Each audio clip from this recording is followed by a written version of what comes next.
Hello, everybody out there in radio land. Y'all listening to Media Cyphers only on 89.1 WIDR or online at widerfm.org. That's 89.1 WIDR, Kalamazoo.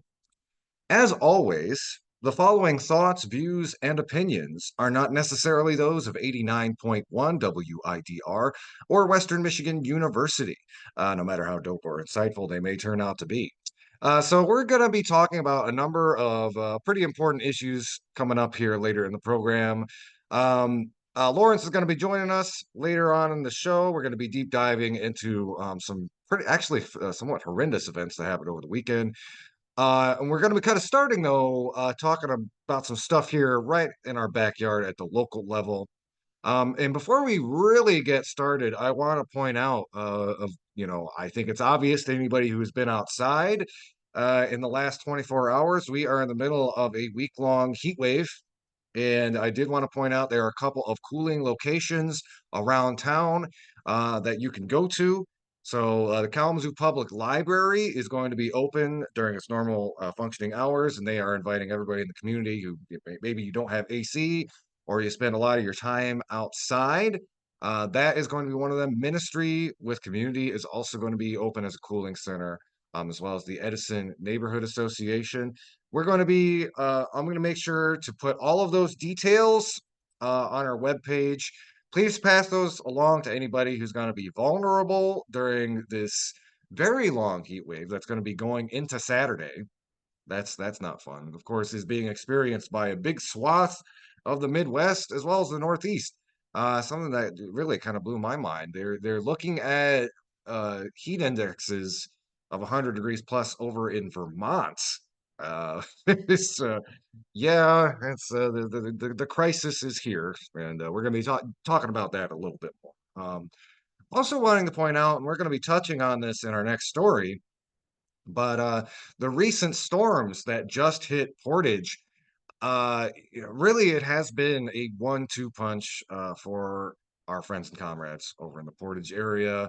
Want to send our thoughts to them, and I'm going to make sure to provide. I don't have anything in front of me right now, but they are still doing there's a lot of mutual aid going on because the recent fracking storms hit Portage particularly hard, and that's on top of the tornado that came through a couple weeks ago. So we'll be posting some links in the show notes with any mutual aid that we find. So please keep your eyes peeled for that. So the first thing I wanted to talk about on the program today, as I mentioned, was the fact that severe weather is again on the uptick, and there's this really great article from Bridge, Michigan, that I think kind of draws some of the important links between the way that these increased weather events are popping up and kind of important questions around whether the state of Michigan is going to have the funding to keep up with it and keep pace with it as these big weather events continue to escalate and increase in frequency. So I'm going to read a little bit from this article. This comes from Bridge, Michigan. I'm going to, again, as I often do, make some points along the way. Severe weather costs Michigan millions. Can funding meet demands? This article was published on June 12th, written by Jordan Hermani. So I'm going to read a bit from the article, and we're going to talk about it a little bit here. When tornadoes rolled through Kalamazoo County last month, Portage City Manager Pat McGinnis's home was spared the worst of it. That couldn't be said for the rest of the city, however, which bore the brunt of a 135-mile-per-hour tornado. By the time the winds calmed, the city estimated roughly $2 million in tree damage and another $3 million in city property damage. Too little to meet the $18 million threshold that would trigger federal disaster aid. We're hoping it's all going to be insured, McGinnis told Bridge, Michigan on Monday, saying the city tapped into its own rainy day fund to pay for cleanup in the immediate aftermath. The tree damage is likely going to be our single largest cost in the long term. The state will likely reimburse Portage for part of its costs, but when that funding will be available remains unclear. Michigan partially repays local governments through its Disaster Emergency Contingency Fund, which can be tapped once the governor declares a state of emergency or state of disaster for an afflicted area. But worsening weather events have put a strain on the fund, making it potentially insolvent and leaving some communities waiting more than a year for financial assistance. The money is so in demand, officials say the fund would be roughly $15 million short if the state wrote all requested cleanup checks today. Governor Gretchen Whitmer and the Democratic led legislature are debating additional funding, but they are at odds at how best to do that while balancing the state budget in the face of rising costs associated with climate change. And I do want to just take a quick aside here. You know, this has been a consistent theme as long as we've done the show. We really want to draw the connection between some of these massive flooding events we've seen in Kalamazoo with the onset of climate change. Because as we talk about looking a little further out in the future, Michigan and the Great Lakes area are generally going to be a sort of Goldilocks zone, which is to say we're not going to turn into a desert, and the ocean is not going to gobble us up. But a few things to look out for. It's reported like the sort of heat wave we're having right now. It is projected kind of close to the end of the century. Our climate is going to be a lot more like that of, say, a state like Georgia. And not only does that mean, as we talked about kind of towards the end of last winter, less and less snow, which really kind of ekes out of our identity as Michiganders. But it also means we're going to have a lot of these intense rain events. Again, we're very close to the Great Lakes. The weather patterns are getting disrupted. So the kind of severe storms that we've been seeing with increasing frequency just here in the Kalamazoo Portage area are going to increasingly become the norm. And for those of you who remember, the last time a tornado hit this area, before the one that just happened a couple weeks ago, was back in 1980. Or was 1981? It was about 40 years ago. So, yeah, to have that tornado and then another severe weather event so close by. Again, it wasn't a tornado, but it was some tornadic activity down I think the Gobles area. But to have two tornadoes and to have those severe winds and storms go through Portage again in such a short span of time, that's really us seeing. It's looking into the future of what things are going to kind of be like here in the area in the years to come. So going on the article, Michigan is one of 46 states, plus the District of Columbia, to have a statewide disaster account, according to a 2020 study from Pew Charitable Trust. Under Michigan law, the account must have between $2.5 and $10 million in it. The balance stood at $3.5 million as of June 4th, though all of this money has already been allocated for various relief efforts. Municipalities impacted by weather or other disasters can apply for state funding to help recoup cleanup costs otherwise eaten by their personal emergency funds. But if all pending fund requests were paid off tomorrow, the balance would have unofficially set at negative $15 million, said Lauren Phillips, spokesperson for the State Police Emergency Management and Homeland Security Division. At its current funding level, she added, there is not enough money in the contingency fund to cover current or future disaster needs. While the number of requests for emergency funds has stayed similar year over year, Phillips says, what hasn't is the severity of the disasters. Billion-dollar weather events have increased across the country by 130% in the last 5 years. Not 30, not one, that 130%. As compared to previous decades, according to 2022 data from the Nonpartisan National Conference of State Legislatures. Michigan has not experienced a weather event that costly, but as McGinnis said, thank goodness it wasn't our community next time it could be. And again, thinking back even last year, we were reporting on all of that extreme flooding that was going on to Detroit. Again, we're seeing all of these really extreme weather events increase in not only their intensity, but what's the word I'm looking for? Frequency. Going on, cleanup costs for flooding in the Upper Peninsula after 2023's rapid snowmelt is estimated to cost over $5.1 million in state contingency funds. Tornadoes and severe storms in 9 Lower Peninsula counties later that same year are also estimated to pull just over $4.1 million from the fund. The state has not yet approved, or again, really been able to approve those requested repayments. It has approved $5.6 million in other disaster relief funding and owes an estimated $3.7 million to the Federal Emergency Management Agency for cleanup in several central and southeast Michigan counties for severe weather in 2023. Those payments will leave the fund with a $5.9 million deficit, according to state police data. The damage done in Portage, as well as the neighboring Texas and Pavilion townships, hasn't even entered the equation yet. And little to say of all the storm damage that just happened a couple days ago. McGinnis, the city manager, is keeping an optimistic attitude about Portage's reimbursement rate. He expects quite a thick roll of red tape that we're going to need to tolerate, but he said that means the process is thorough. We need to be very judicious in how we reimburse and support communities that have been affected by disasters. It takes a little time to make sure that we're being considerate and responsible with those tax dollars. Going on, Whitmer and legislative leaders appear to agree on the need for more disaster cleanup funding. But how to do that and how much money to allocate remains a point of contention as lawmakers work to finalize the state budget in coming weeks or months. House Democrats are proposing an alternative to the state's traditional cleanup fund, $50 million for a new climate change emergency disaster relief fund. That money would go toward covering natural events caused by climate change, resulting in negative economic impacts, widespread or severe damage, injury, or loss of life, otherwise not eligible for federal relief.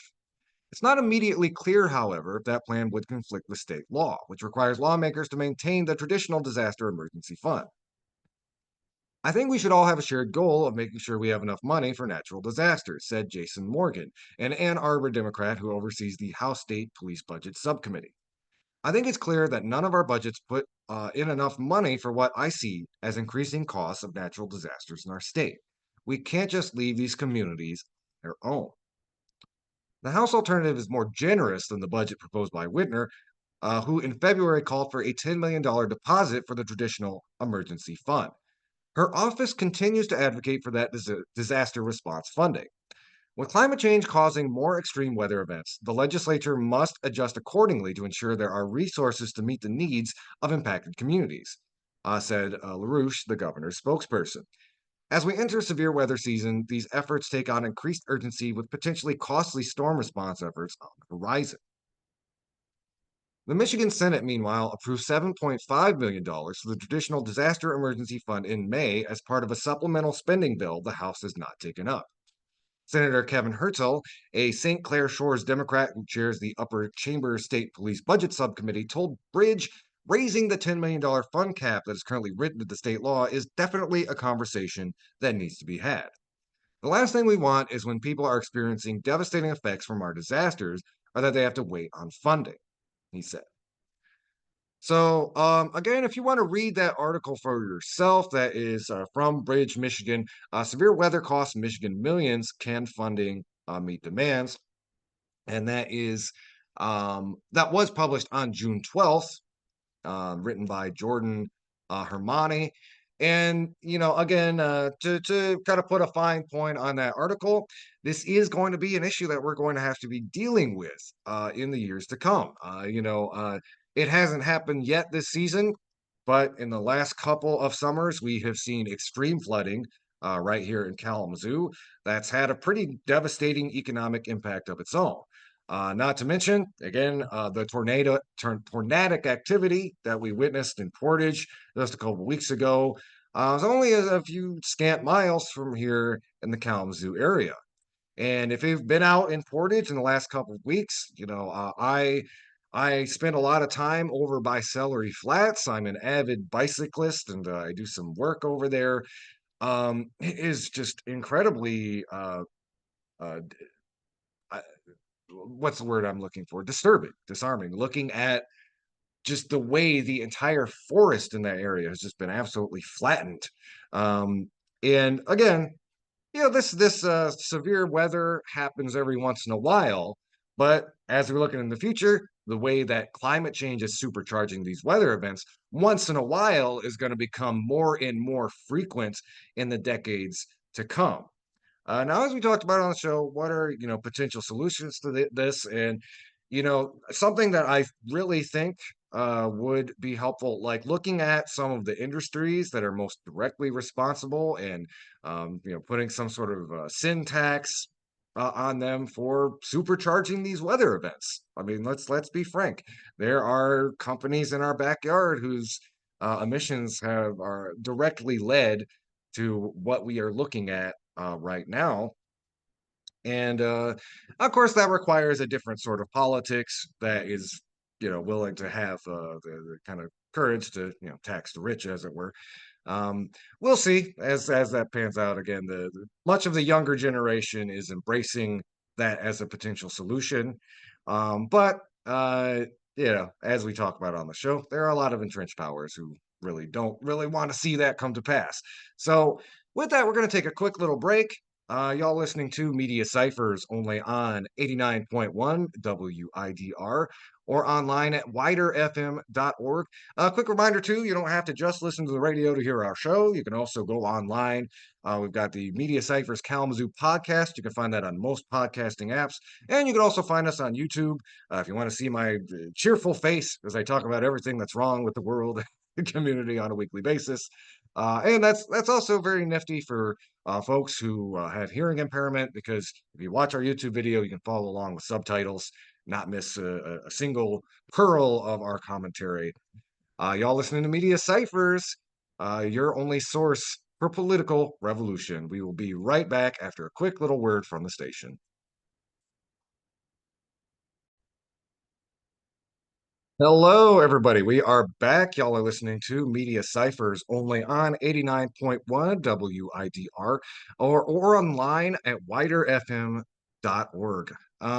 This next story I want to talk about, this comes to us from Truth Out. And I thought it was really important, as we are in the midst of this heat wave, to talk about how working class people are dealing with the heat.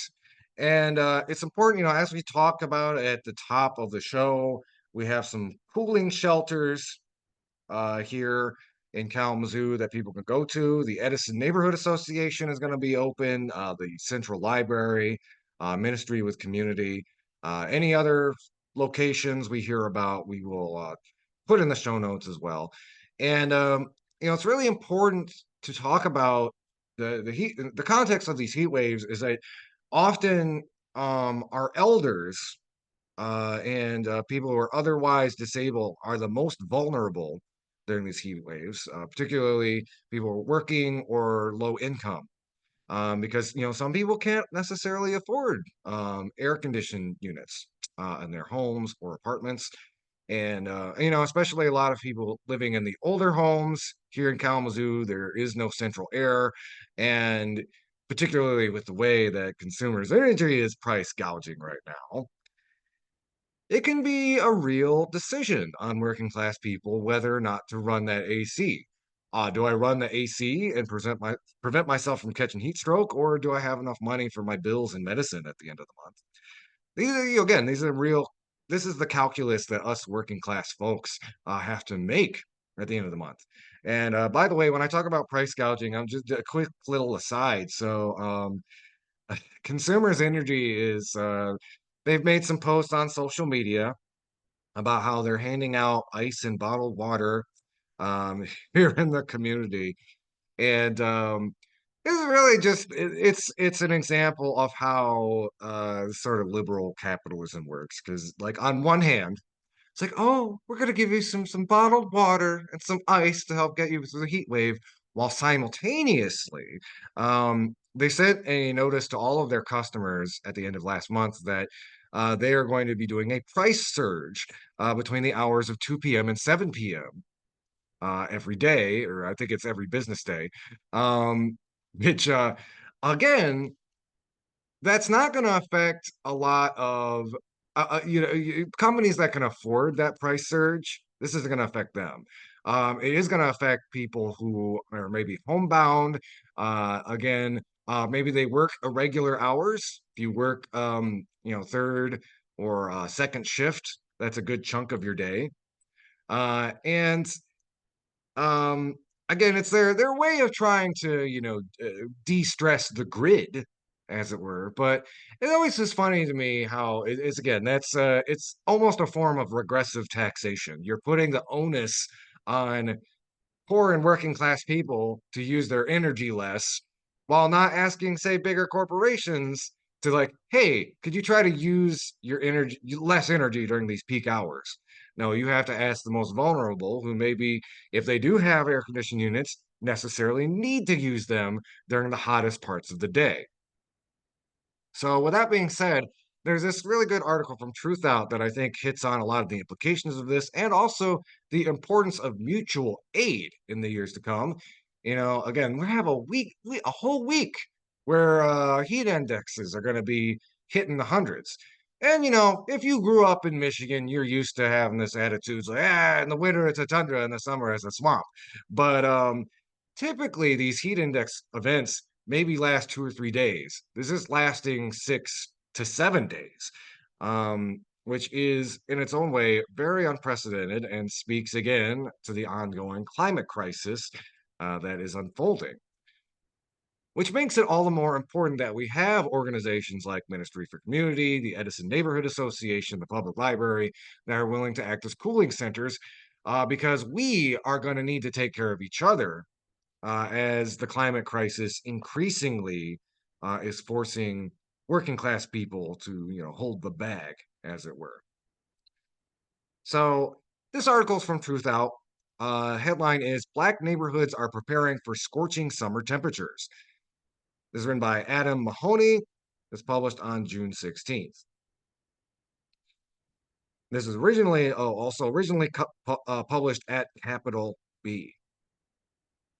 After closing out May with 4 days of triple-digit temperatures and New Orleans' first heat advisory of the season, the group of mainly Black elders welcomed the dip in temperature on June 1st. Still, it swelled to 96 degrees that morning as roughly 35 people huddled in a community center in the city's Upper Ninth Ward. They were there to learn about the urban heat island effect and how they could better prepare for the region's increasingly longer and hotter summers.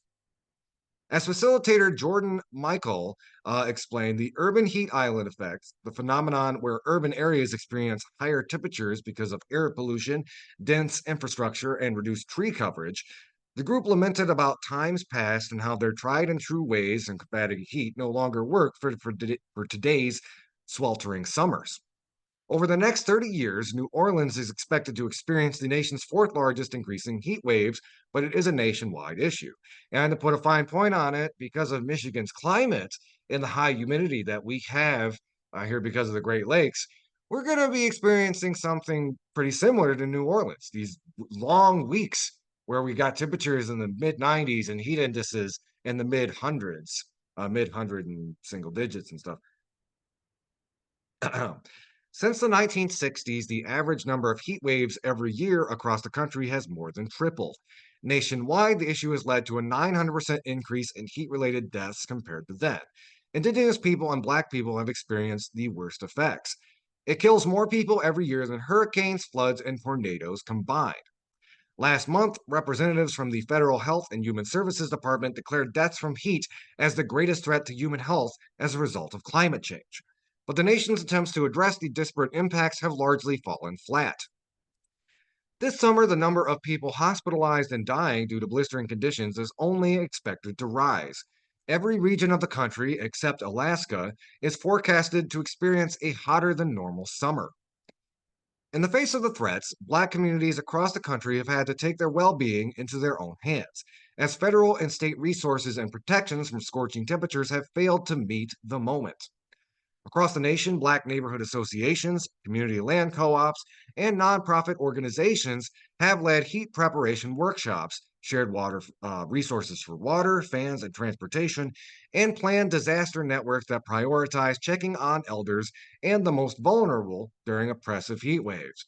And just as a little aside, that should be your biggest priority. If you know older folks, people more susceptible to heat stroke or heat related illness, and maybe they're working class or they're on a fixed income and they can't afford that AC, check on them. Make sure they're getting to a cooling center if need be. Make sure they have plenty of water. Going on. Jesse Perkins, 63, says he already noticed how rising temperatures have altered his life, and he wants to make sure that it doesn't completely consume his city. I'm concerned because it feels like we are too late for solutions. Now it's all about adaptability, he said. And I really want to kind of hang on those words for a second. We should all be mad that we have to adapt and not prevent at this point. Because the way that working class communities are going to have to prepare for the climate crisis, again, it makes me a little angry that, again, the ruling class and all the fossil fuel industries have put us in the situation where we are forced to have to, again, take care of each other in these increasingly recurring heat disasters. It is very unfair. It should give you a little bit of class consciousness, is what I'm saying. Anyway, Perkins first began taking climate and environmental injustices seriously after living in the majority Black Gordon Plaza housing complex in New Orleans, which was built on top of a toxic, cancer causing landfill. We can't wait for the possibility that the people who are responsible for a lot of what's going on, or the people in power, are going to take action. I want you to hang on those words as well. Going on, late August, as Chicago smashed its daily heat index record of 120 degrees, the city's cooling centers in its Black neighborhoods sat empty. It underscored a deadly reality for Black communities across the nation, where households are less likely to have air conditioners and regular access to drinking water, and where the largest concentration of heat related deaths are found.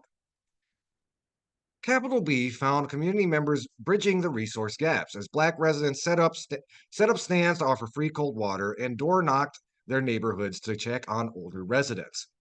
Nearly 30 years before, the city experienced the nation's most deadly heat wave in modern history, as 739 people, mainly Black elders, perished in the heat. I want to make another quick aside. There haven't been any deaths reported so far during this week due to heat-related illnesses, and I really think that speaks to the way communities have really stepped up and are made sure to prepare each other. Again, I think a lot of us go down on each other and ourselves for not having these robust communities that we used to have in the past. And part of that's true. We're all a little atomized in today's world where we often will stare at our phones rather than just go hang out with our neighbors. But I do often find, and this is just, I've been actively organizing the community for about 8 years or so. When crisis strikes, our community has a really great tendency to step up and take care of one another. As you see it in the cooling centers popping up right now. Um, but yeah, let's make sure that number stays at zero here in our community as well, because this is going to be a very long and intense heat event. So again, taking care of each other and checking in on one another is prime importance.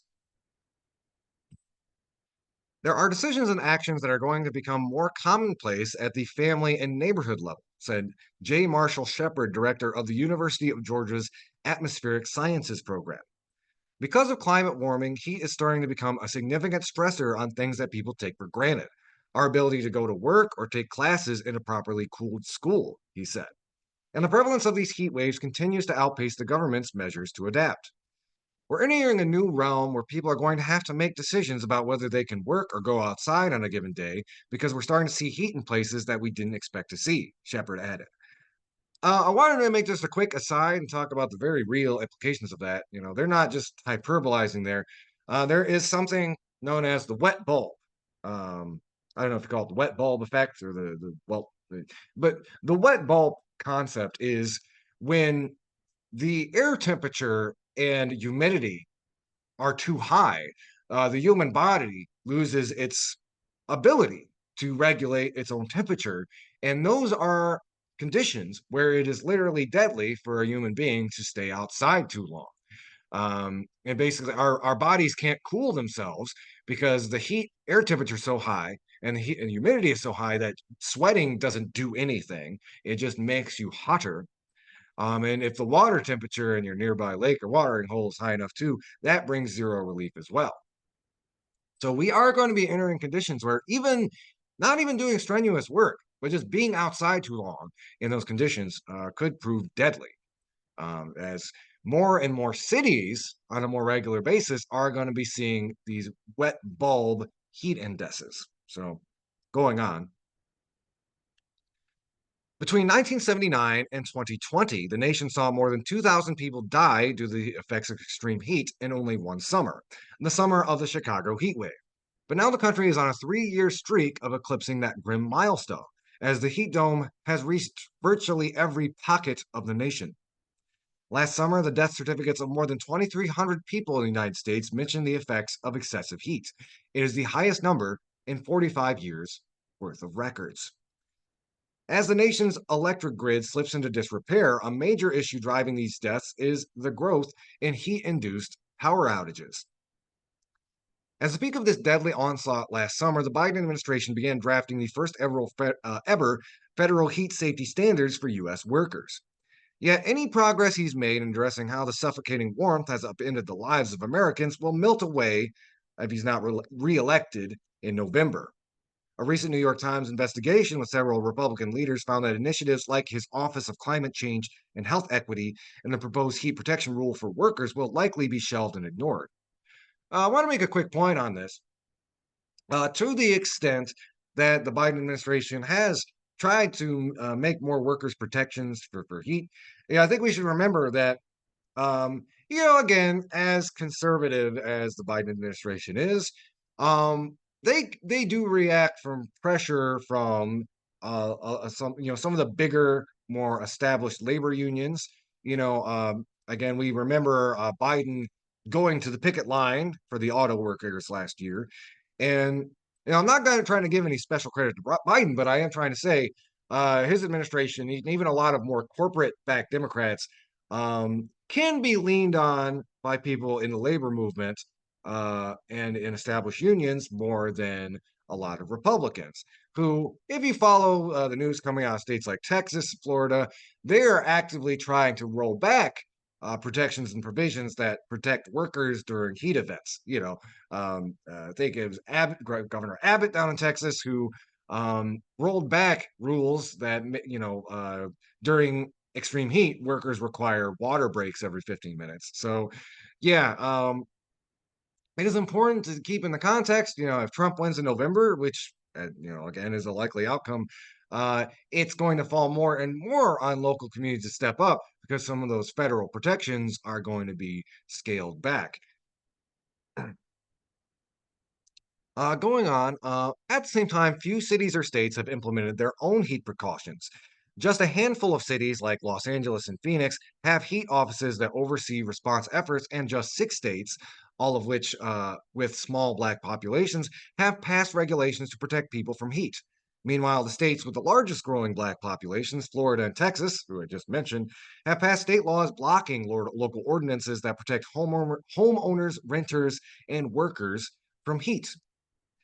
It's these discrepancies that are driving neighborhood groups to take control. Last year, Michael and his neighbors in the Ninth Ward began organizing the Small and Mighty Land Co-op to help increase communal land ownership opportunities in the Black neighborhood, with an eye toward land stewardship and helping to build climate resilience in the often threatened community. Many of the older members of the group were displaced by Hurricane Katrina, which infamously drowned the neighborhood. Throughout the meeting, over sandwiches and coffee, the group shared tips with each other that they've learned in the aftermath of tragedy. One resident explained how he purposely leaves his home during the day to sit in the library or the city's cooling centers. It offers him a place to be social and allows him to save on electricity bills. Other residents gave ideas on how to cool their homes without using air conditioning and pointed their neighbors to New Orleans specific tools to wipe out utility bill debt during the season of extreme weather. Their recent heatwave workshop was one of many focused on climate threats. The next one is focused on the impending hurricane season. These kinds of workshops are so important because the access to knowledge and resources is not usually accessible to people in our communities. 1/3 of the people in the neighborhood don't have internet, so how are they getting the information otherwise? Michael said. The group's next endeavor is focused on creating a neighborhood level shuttle system to get residents to and from the community center, which doubles as a cooling center during heat waves and to and from places like the grocery store. Inevitably, what happens in neighborhoods is that you feel like the city or the state should be coming to help you. But when you work to be a true neighbor, then you realize there is a shared responsibility across the board. You get yourself out there thinking of others and how we can work together to do this for us and ourselves instead of waiting on the governmental support that has been denied to us over and over and over again. Again, these are all really important things to think about in the context of increasing heat wave events here in the Southwest Michigan area, and a federal government that, especially if Trump wins in November, is going to become increasingly hostile towards helping communities through these heat waves. And again, a lot of their donors basically directly caused. Anyway, if you want to read that article for yourselves, that is from Truth Out. It's written by Adam Mahoney, originally published on Capital B. Black neighborhoods are preparing for scorching summer temperatures. It's published on June 16th. We're going to take another quick little break. When we come back, I'm going to check in and see if my co host is going to be joining us. But if not, we're going to be going into, we've got some election coverage to talk about. Going to be talking a little bit about who's running for the Michigan Supreme Court this year. And then after that, might be segueing into some international coverage, talk about some of the elections that just happened in Europe. Keep your dial locked. This is Media Cyphers, only on 89.1 WIDR or online at widerfm.org. You can also find us online at our Media Cyphers Kalamazoo podcast. You can find that on most podcasting apps. And you can also find us on YouTube. That's especially useful for people who maybe have a hearing impairment, like myself. I actually wear hearing aids. Too many metal shows back in my younger days without proper hearing protection. Wear earplugs, kids. All right, I mean it. And um, so yeah, you can find us on YouTube as well. We will be right back. This is Media Cyphers, your only source for political revolution.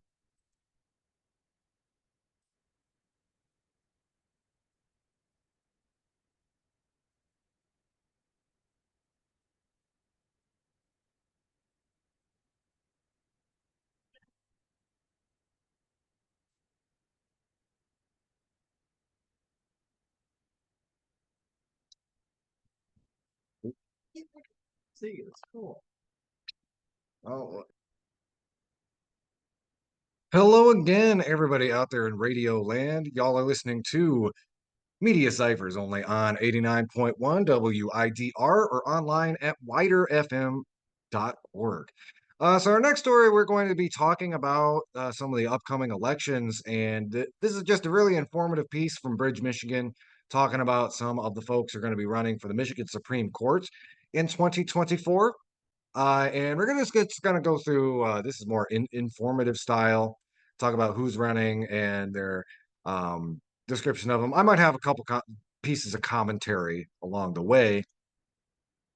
But again, it's really important to know who's on the ballot, especially ballot lines that don't get a ton of attention. You don't hear a lot of discussion about Supreme Court candidates, and honestly, those could be some of the more important things that are going to be on your ballot in November. And especially if the election goes the way that many of us dread, it's likely that, again, you have a little bit more of a left leaning court that can be a good firewall if the government's getting run by fascist yahoos. But anyway, I mean, again, Marxist take, we're being run by inverted totalitarianism right now with corporate blah, blah, blah. Anyway, let's not get down all those rabbit holes. But let me talk about who's running for the Michigan Supreme Court. Again, this comes from Bridge, Michigan, article written by Lauren Gibbons and published on the 14th. And I'm just going to go through the candidates, and I might have a little bit of commentary as we go along. So first candidate we're going to talk about, Kira Harris Bolden. She's from Southfield, and you might recognize that name. She was nominated to the court by Governor Gretchen Whitmer in November 2022 to replace former Justice McCormack. She must run for re-election to serve out the remainder of McCormack's term, which expires January 1st, 2029. She's seeking the Democratic nomination. Bolden is the first Black woman to serve in the Michigan Supreme Court and is the only justice on the bench with past legislative experience. She unsuccessfully ran for one of two seats that were up for election in 2022, coming in third behind incumbents Richard Bernstein and Brian Zara. Prior to her court appointment, Bolden served 2 terms in the legislature as a Democrat, where she worked on criminal justice reforms and championed bills to protect survivors of sexual violence. She's also worked as a criminal defense and civil litigation attorney and clerked in Wayne County's Third Circuit Court under Judge John Murphy. Bolden graduated from Grand Valley State University and the University of Detroit Mercy School of Law. She said she was inspired to pursue law after learning the story of her great grandfather, who was lynched in Tennessee in 1939. The next person we're going to be talking about, they are seeking the nomination for the Republican Party. This is Mark Boonstra. Boonstra is a sitting Court of Appeals judge and entered the race for Supreme Court after Viviano announced his retirement. Boonstra worked as a private practice attorney with Miller Canfield before joining the Court of Appeals in 2012 and has authored books on the U.S. Constitution and its signers. He graduated from Michigan State University and the University of Michigan. Boonstra said in a statement announcing his campaign that he would provide a quote unquote unbiased rule of law approach if elected to the High Court. Boonstra has been outspoken in his opposition to using personal pronouns in court cases, writing in the December 2020 opinion that he declined to join in the insanity that has apparently now reached the courts and referred to the defendant using they-them pronouns.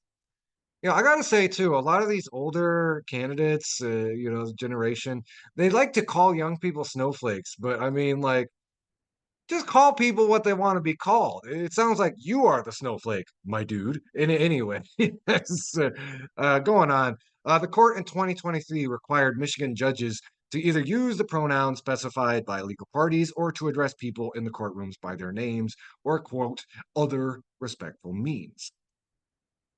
Boonstra picked up endorsements from several former justices, including Robert Young, Clifford Taylor, Maura Corrigan, and Stephen Markman. Going on, before I talk about the next candidate, I do want to point out some of the political implications of who could win the next cycle.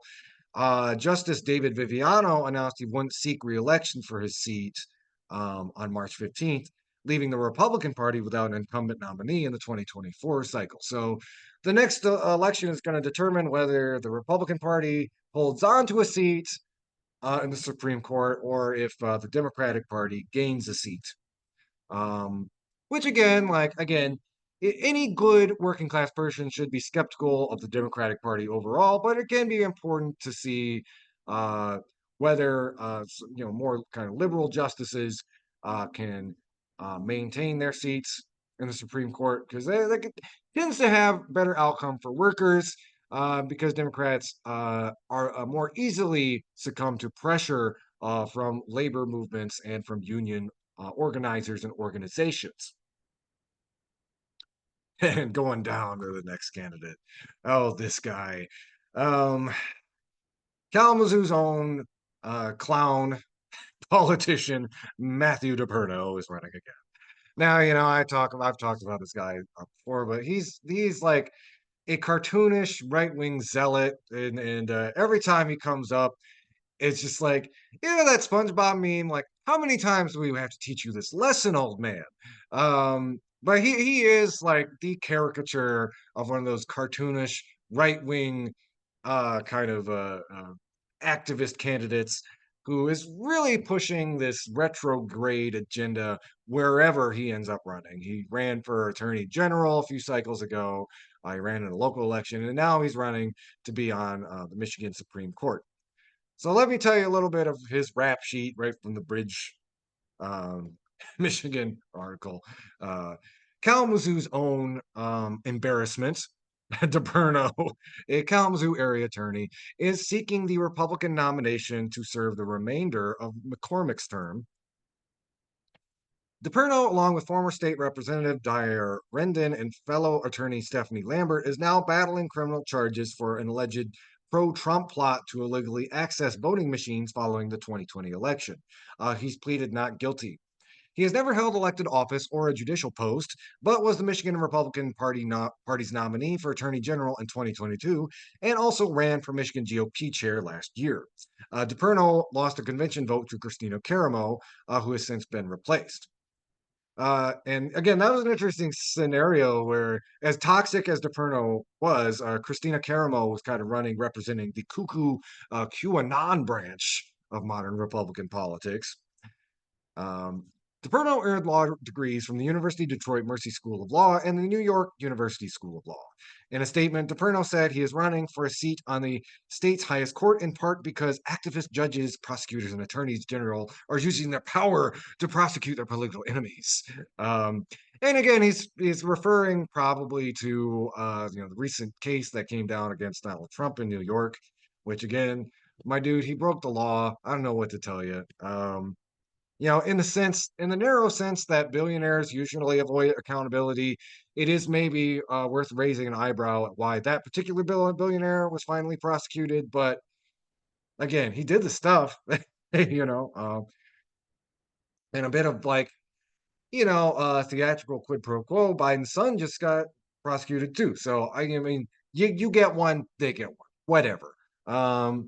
But DePerno also made waves in recent years for down in Vicksburg, trying to sue his school district over protecting LGBTQ students. This guy, I don't like him. If you can, if you can kind of get the vibe of what I've been talking about, but he's actively tried to put queer students in the crosshairs. Not a bad hombre, as one would say. Um, DeBerno also gained prominence in conservative circles for his 2020 lawsuit that alleged a reported vote total in Antrim County was evidence that fraud cost then President Donald Trump in that year's election.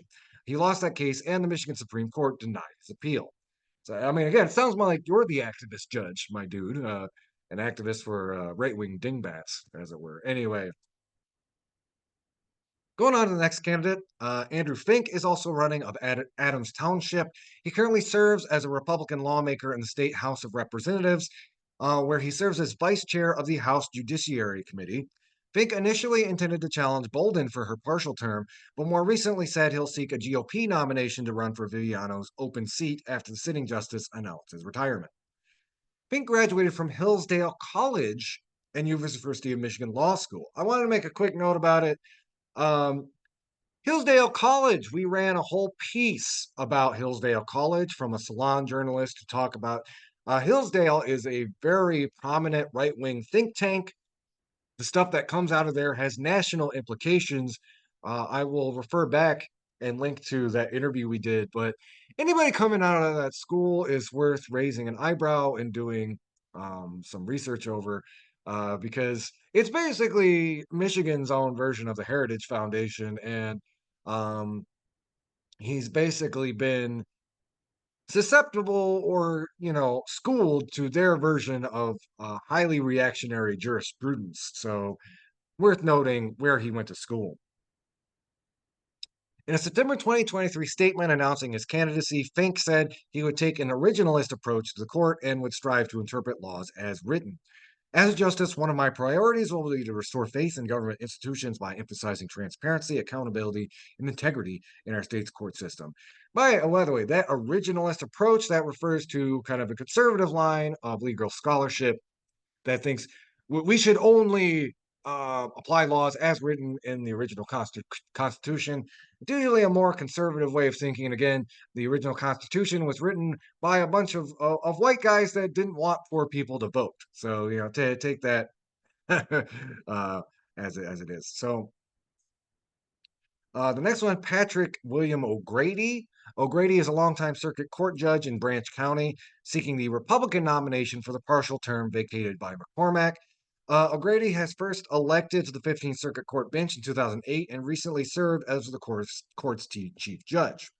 O'Grady has presided over nearly 14,000 criminal and civil cases.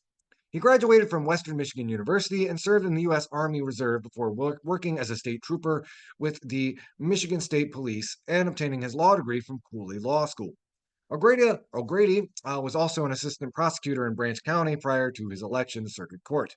He said he decided to seek the GOP nomination for the Michigan Supreme Court after consulting with Michigan Republican Party Chair Pete Hoekstra and promised, if elected, to act as a rule of law justice who wouldn't legislate from the bench. As a rule of law justice, I will prioritize Governance rooted in the letter of our laws. I'll protect the rights of all and make Michigan safe for our families and our future. Next candidate is Alexandria Taylor. Taylor is a Detroit attorney and is also seeking the Republican nomination for that partial term vacated by McCormick. Taylor graduated with degrees from Michigan State University and Eastern Michigan University before earning her law degree at the University of Detroit Mercy School of Law. She clerked for former Michigan Supreme Court Justice Marilyn Kelly before working at a Royal Oak law firm, where she represented the cities of Woodhaven and Allen Park as city attorney. Taylor has operated her own Detroit-based practice Taylor law firm since 2015 and is also an adjunct professor of University of Detroit Mercy School of Law. If elected, Taylor hopes to uphold the values of family, faith, and freedom for a stronger and more just America, and would be a voice for justice and integrity on the court, according to her campaign website. I don't know, sounds like a bunch of fluff words and kind of feels to that kind of conservative base. Anyway, the last candidate running for Michigan Supreme Court, they are running for the uh, Democratic Party nomination. Thomas is a law professor at the University of Michigan Law School, where she teaches civil and criminal litigation and runs the Juvenile Justice Clinic. Thomas is expected to seek a Democratic Party nomination, served as a Whitmer appointee on the state's bipartisan task force on juvenile justice reform from 2021 to 22, and has also served as a Fulbright scholar. Thomas joined the University of Michigan Law School faculty in 2003, and previously worked as a trial attorney. She graduated from the University of Maryland, College Park, and Harvard Law School. On her campaign website, Thomas's stated priorities include a commitment to equal access to justice for low-income residents and improving state court systems. So, again, you want to read that rundown for yourself. That's on the Bridge, Michigan website. It's written by Lauren Gibbons, who's running for Michigan Supreme Court in 2024. Now we're going to take another break. Y'all are listening to Media Cyphers only on 89.1 WIDR or online at widerfm.org. Keep your dial locked. We got more on the way.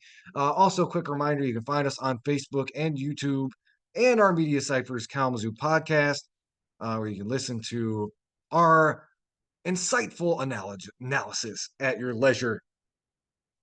Coming up, I think next story we're going to talk about, we're going to go to the international level and talk about some of the elections that were going down in Europe and how, again, a lot of European voters leading to home, as well as the ascendancy of the far right, led to a lot of far right parties getting elected into the EU Parliament.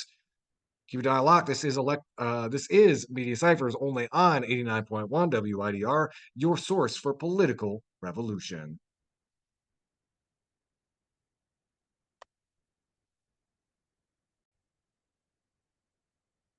Hello again, everybody out there in radio land. Y'all are listening to Media Cyphers only on 89.1 WIDR or online at widerfm.org. So this next piece we want to go to is going to kind of go in, from the state to the international level. And we're going to be talking about kind of the elections that just happened in the European Union. It was a big election for Europe's right wing and a lot of proto-fascist parties. So it's kind of alarming, has some alarming implications for, elections more broadly. I feel like I'm having a little bit of deja vu here. We remember back to 2016. Before Trump got elected, there was the Brexit vote, which ended up kind of being a harbinger for the politics that were going to play out here in the US.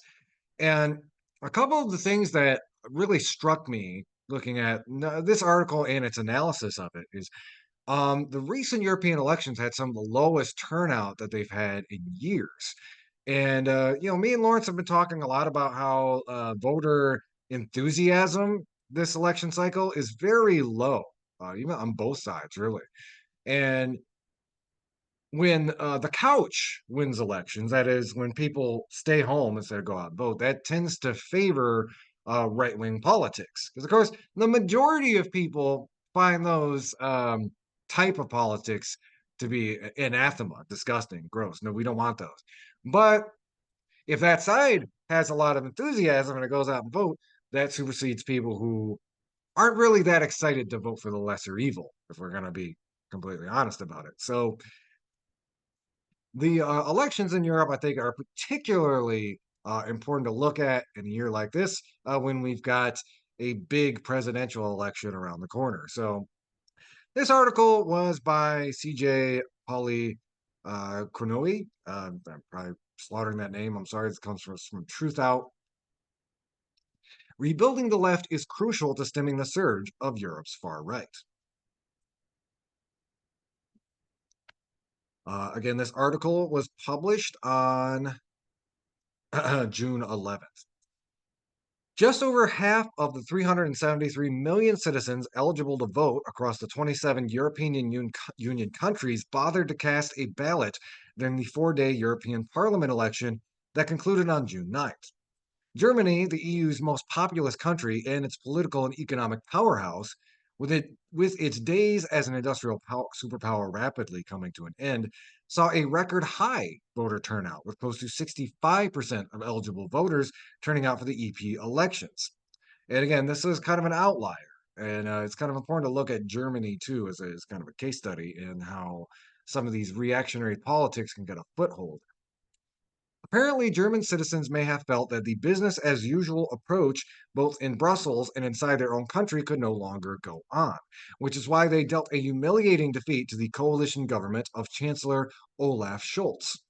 His ruling party, the Social Democrats, recorded their worst ever election result in European Parliament elections, obtaining less than 14% of the vote.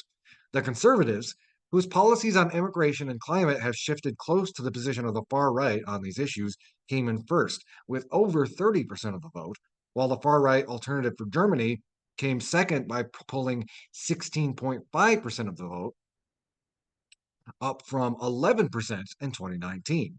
The Green Party's vote dropped by 8.5 percentage points, from 20.5% to 12%. Undoubtedly, in Germany's political and cultural environment today, anti immigrant and anti climate policies and overall support for hardcore conservative and far right outlooks won. Something I wanted to note this article doesn't really deep dive into either is that this particular election cycle, kind of a lot of the Israeli lobby pumped an unprecedented amount of money into these European elections, trying to prop up candidates that were either supportive to Israel or was turning a blind eye to the genocide that they're currently doing over in Gaza, which had some downstream effects of its own. By contrast to Germany, Greece, one of the EU's peripheral countries, saw an explosive and unprecedented abstention rate, estimated to be around 60%. So, a majority of Greeks did not take part in their election. The ruling Conservative Party of New Democracy won the elections with 28.31% of the vote, taking 7 seats, but suffered heavy losses, more than 1 million votes, from the last general elections. The once radical Syriza party came second with 14.92% and 4 seats, while the Social Democratic PASOK came third with 12.79% and 3 seats. Greek Solution, an ultra-nationalist far-right party which is created in the aftermath of Golden Dawn's demise, following its conviction for operating a criminal enterprise, came fourth with 9.3% and 2 seats, while another far-right party, Nikki, won 4.37% and 1 seat. The Communist Party received 9.25% of the vote and 2 seats. The record low voter turnout in Greece is an indication that its own citizens must have felt there is very little they can do to change the shape of the EU and therefore the course of their everyday lives. So why bother to take part in a boring political ritual of little practical consequence? Indeed, average Greeks are fighting to make ends meet, even if the message spewed on almost every public occasion from the mouth of their right-wing Prime Minister, Kyriakos Mitsotakis, is that Greece has not only turned the corner, but that its economy has become more dynamic than those of Europe's core economies. The fact is that the Greek economy remains a low-tech and low-added value economy, which government debt debt to GDP higher than it was prior to the bailouts, and the average monthly salary 20% lower than 15 years ago, while unemployment remains above 10%. Voter turnout in France, the second largest economy in Europe, did not even reach 50%. But the French citizens that decided to cast a ballot for this year's EP elections expressed a deep desire for change by swinging to the far right and delivering, in turn, a massive blow to President Emmanuel Macron's Renaissance Party, basically the centrists, the corporate Democrats of France. Marine Le Pen's national rally came out on top with 31.5% of the vote, more than double the share of Macron's party. Within an hour following the election results, Macron announced that he would dissolve the lower parliament and hold parliamentary elections at the end of this month.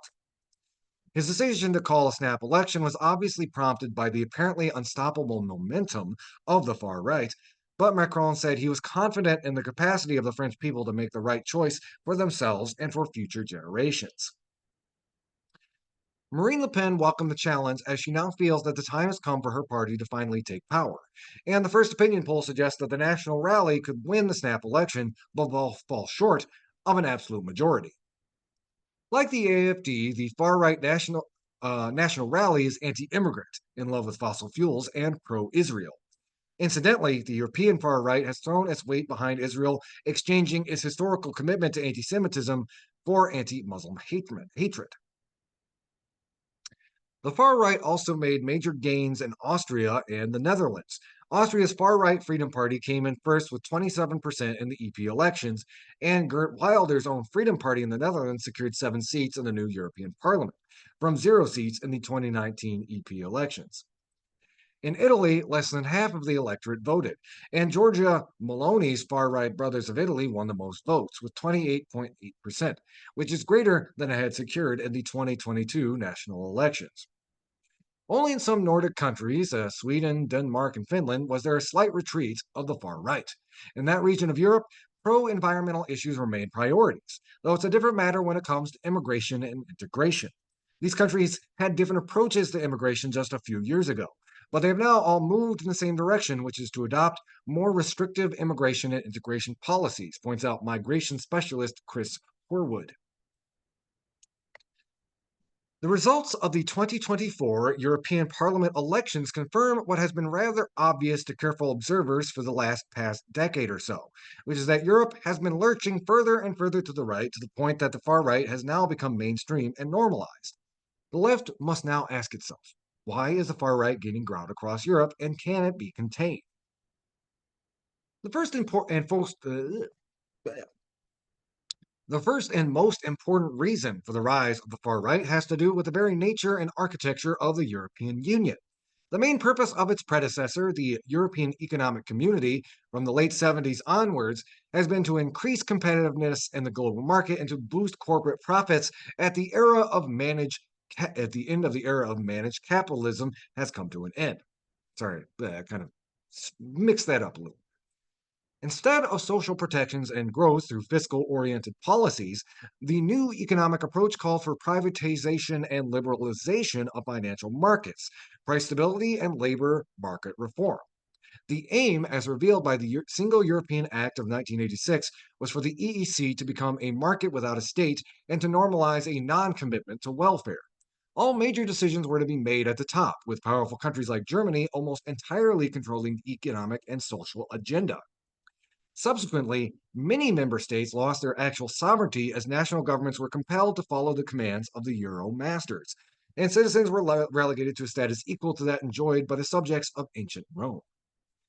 It is within the confines of these structural realities in the design of the European Union that political extremism starts to take shape. And lest we forget, Europe is the birthplace of fascism. It would not take much for the old demons to reappear. The European Union's core periphery divide, and the EU has in fact a number of peripheries, the Southern European periphery, the Baltic periphery, and the Eastern European periphery, is a major factor for the rise of the far right. In Germany, the AfD was founded by Eurosceptics who opposed the euro, further European integration, and the periphery's bailouts during the 2010 Eurozone debt crisis. Eurosceptic parties, movements, and sentiments also began to spread in other core European countries around the same time, including Austria, Belgium, and the Netherlands. In the periphery, that's Greece, Italy, Spain, and Portugal, the far right began to pick up steam during the period of the Eurozone's debt crisis and is in the context of the collapsing socioeconomic conditions that immigration becomes a catalyst behind its surge. The growing economic inequalities inside different EU member states also provide fertile ground for the spread of far right ideology as mainstream left wing parties had fully capitulated themselves to the European project and to neoliberalism. The far right employs an anti establishment language stolen from the old left and presents itself as the defender of working class interests. Remember that in this election cycle when Republicans try to coach themselves as the defenders of the working class, while also simultaneously dismantling what's left of our social safety net. Brussels and the domestic elite became its targets, though the far right has no intention of upsetting the functioning of a capitalist system. It's a ploy for coming to power. Hence its promises to voters of a return to a golden past, while including bringing back the social state and getting rid of immigrants and refugees. The establishment left, in turn, has nothing to offer but shallow talk about containing austerity and envisioning a more social and humane Europe. Not a word about radical social change, national dignity, popular democracy, and socialism. The fact that the European left failed and continues to fail to see that its co optation into the European capitalist universe bears primary responsibility for the rise of the far right is a matter that should consume historians for a long time to come. The most dramatic example of the outright betrayal of the left to its own followers takes place in Greece in 2015 under the government of the coalition of the radical left, Syriza, and the bailout referendum. Greek voters of all political orientations, even right wingers, listened to the fiery pseudo leftist and delivered a resounding no to the EU's bailout terms. 61% of voters said no to a deal that would have imposed even more sadistic austerity measures on a nation whose economic and public healthcare system had collapsed while the official unemployment rate had climbed to 28% in 2014. The referendum scared the living daylights out of Greece's masters, including first and foremost German Chancellor Angela Merkel. And in just a few days, the leader of Syriza, Cyphers, caved into the pressures of its Euro masters, shredding into pieces the referendum and signed a new bailout agreement. It will take generations for Greek voters to trust the left again. Yet, just like in the past, the only way to stem the surge of the far right across Europe is within or with the presence of a politically active anti-systemic left. In much of the 20th century, this role was carried out by communist parties, but most of them have joined the dustbin of history, and Marxism has been reduced largely to an intellectual or academic exercise.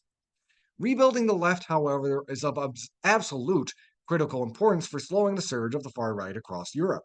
Now, for the sake of the EU, not for the sake of the EU, but for Europe's real democracy. To start with, a new narrative is needed to go beyond the virtually exclusive emphasis on austerity as a critique of contemporary capitalism, one that offers a viable alternative for creating just and equitable societies. A conception of a viable socialist political economy needs to be advanced, and the transformation of capitalism must be a centerpiece for any socialist program.